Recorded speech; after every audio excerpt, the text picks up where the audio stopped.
Alright guys, so welcome back to the channel. This is a quick update. So I'm going to start from the intake manifold back. 2-inch couplings from eBay. It was 12 inches long. I cut them down 6 inches. So I could put this wide pipe on. This wide pipe is 2 inches into 2 inches.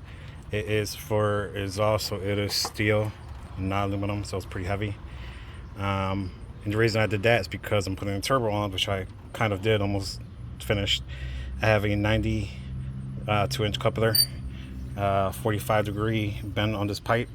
Coupler right here, another pipe that mimics this one, and is another 45. Actually, no, I think this is the 45. I think this is the 90. Kind of, it's not a complete 90.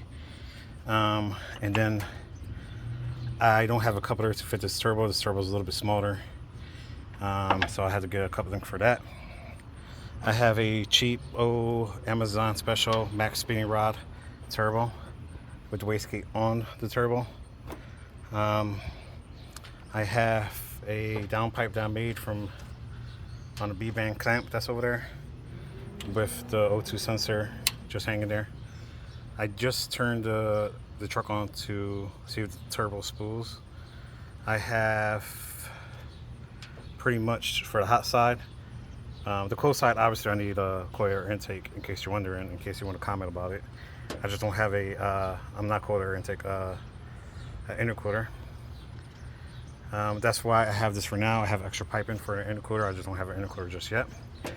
That's pretty much the cold side for right now.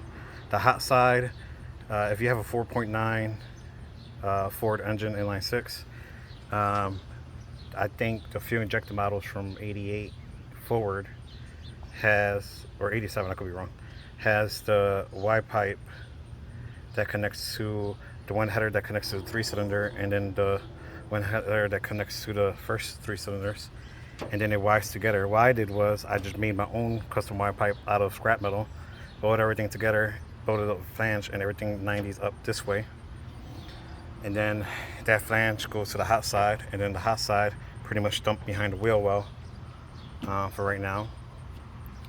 So that's pretty much the turbo kit. Cheap turbo, cheap intercooler piping. What else? Oh, for the oil return and supply, I used the one that came in the kit. This kit came from Amazon, and actually no, I'm sorry, I had to buy the oil lines and the flange separate, and I think it was like 30 bucks. So we look down there, I have a T that branches off from the oil sensor, and the T's off to the turbo, and then there's another port I can put something else on it. It just has a cap. And then for the drain, I literally, just because I had to change the oil on this truck anyways, I literally tapped in. I don't know if you can see the bad welds. I don't know if you can see the oil drain down there. I literally just tapped in with a tap, and then use a hose. It's basically a brass fitting. They slide a hose in, and I'm clamping down with a clamp from like Home Depot. So yeah, everything's on the cheap. I don't think I have on the turbo kit alone no more than 200 bucks, 300 bucks. I don't know, 250, because the turbo kit was 125. The flange was like 25 bucks. The oil return and supply line for some reason was 30 bucks. It was way more expensive than the flange. The intercooler piping, I think, was like 70 bucks. Oh, and the boost gauge was 16 bucks. This is cheap, cheapo Amazon. And also I got more intercooler piping that was given to me for free. This wide pipe was, I think, 17 bucks off of Amazon. So yeah, you do the math. And for the timing adjustment, this is a MSD BTM. It has a reference off the manifold here, as you can tell. That line going that way.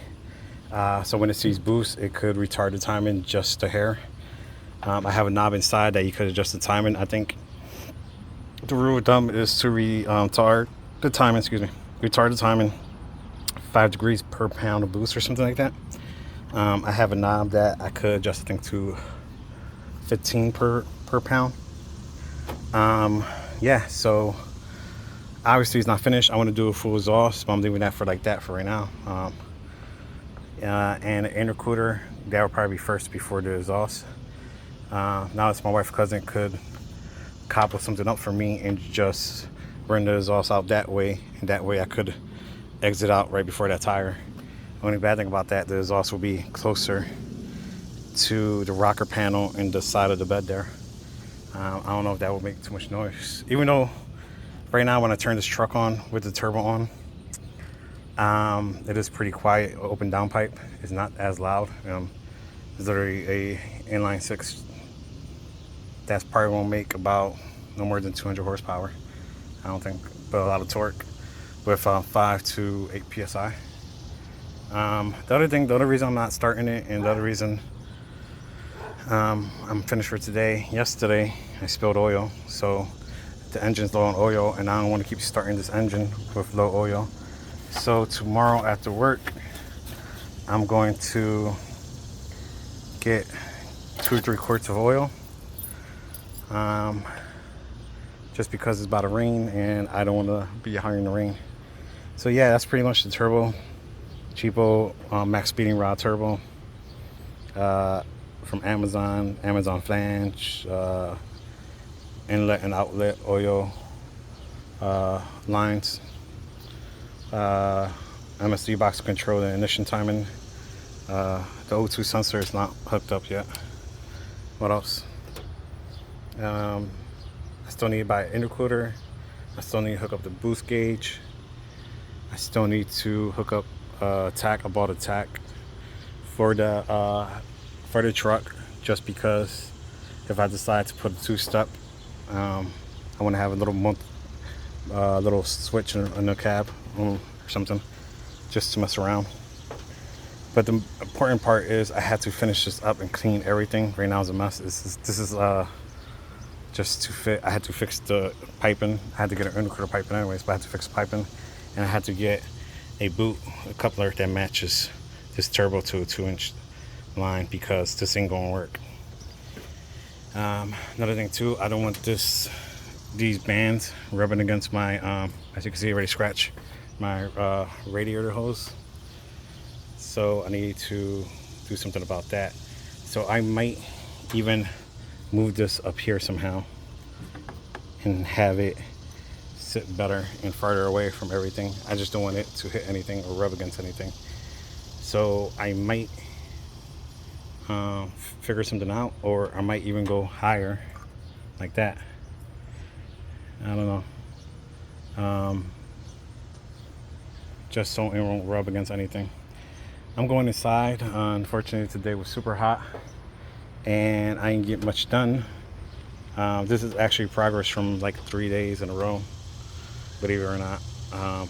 Super hot out. Also got to weld that downpipe to the B-band better, and once this is running okayish and I trust it going down the road, and I have the boost gauge and RPM tack gauge working, I could take it to Morris cousin's house and he could weld the floor up for me.